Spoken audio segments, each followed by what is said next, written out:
حفیظ اللہ نیازی صاحب، I S P R کی جانب سے بھی بیان کی شدید مذمت کی گئی ہے اور کہا گیا ہے کہ نازک وقت میں پاک فوج کی سینئر قیادت کو متنازع بنانے کی کوشش انتہائی افسوسناک ہے۔ آپ کے خیال میں مسلسل ایسے بیانات جو آ رہے ہیں عمران خان کی جانب سے، اس کے پیچھے مقاصد کیا ہے، مقصد کیا ہے؟ دیکھیں جی، دو تین باتیں پہلے تو ذہن میں رکھیں۔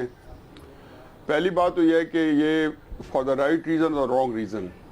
پاکستان میں جس کسی نے بھی سیاستدان نے اسٹیبلشمنٹ کی آنکھوں میں آنکھیں ڈال کے بات کیا ہے یا ان کے ساتھ ایک معاندانہ رویہ اپنایا ہے تو اس کو رفتیں ملی ہیں، اور اس کی ہماری لمبی ہسٹری ہے۔ خان عبد القیوم خان کا جو ہے 58 59 میں مارشل لا کے بعد، بھٹو صاحب 67 68 میں اسٹیبلشمنٹ کے خلاف، پھر معاشی صاحب 93، پھر 2018۔ عمران خان صاحب نے جب شروع میں یہ سٹینڈ لیا تو ان کے ذہن میں پہلے یہ نقشہ جو تھا وہ بالکل ایک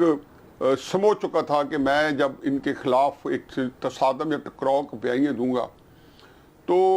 مجھے وہ پاپولیرٹی دے گا، اور ان کو ڈیویڈنڈز مل بھی گئے، اور پاپولیرٹی ان کو وہ ملی کہ 8-9 مہینے پہلے کوئی بندہ تحریک انصاف کا ٹکٹ لینے پر تیار نہیں تھا۔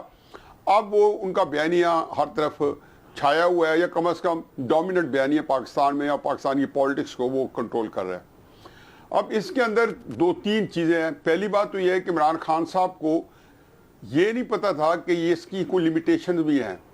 یعنی کہ نواز شریف صاحب یا بھٹو صاحب یا اس سے پہلے جتنے بھی لوگ آئے تو انہوں نے خاص حد پہ جا کے اور ایکڈیمک یا ایک انٹلیکچولی ان سے اوفینسو کیا ریزنز کے ساتھ، اور یہ بتایا کہ ان باتوں میں ہمارا آپ سے اختلاف ہے، جو پیور پالیٹکس تھی، ساری وہ پولیٹیکل تھی۔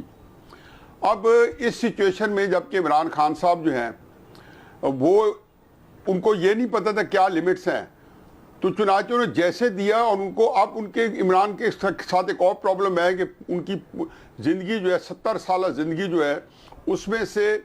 کم از کم 50 سال جو ہے وہ کراؤڈ کو انسپائر کرتے ہوئے اور کراؤڈ سے انسپریشن لیتے ہوئے۔ وہ اکثر مجھے کہا کرتے تھے کہ جب کراؤڈ آپ کو بیک کرتا ہے تو میری بالنگ کی سپیڈ جو بڑھ جاتی ہے، وچ از رائٹ، کیونکہ انسان جو ہے نا اس سے انسپائر ہوتا ہے۔ اب وہی کراؤڈ ان کو انسپائر کر رہا ہے جس کو انہوں نے انسپائر کیا ہے اور انسٹیگیٹ کیا ہے اسٹیبلشمنٹ کے خلاف۔ چنانچہ 23 جنوری کو جو انہوں نے ٹی وی پہ اسپیچ کی تھی کہ مجھے آپ نے نکالا تو میں خطرناک ہو جاؤں گا، تو وہ جو خطرناک یا خطرناک جو ہونا تھا وہ بھی اس وقت بھی واضح اشارہ تھا۔ اور جب کسی نے مجھ سے پوچھا کہ یہ کیا ہے، تو میں نے کہا جی یہ صرف اسٹیبلشمنٹ کو اور اپنے جو لانے والے لوگ ہیں جنہوں نے ان کو اس وقت یہ مقام یا یہ رفتیں دی ہیں، یہ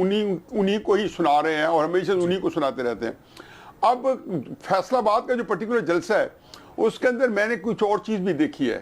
اور یہ چیز مجھے بڑا ہی بالکل اس سے مجھے واقعتاً لرزا دیا۔ وہ تھا کہ ان کی جو جسم تھا وہ غصے سے کانپ رہا تھا۔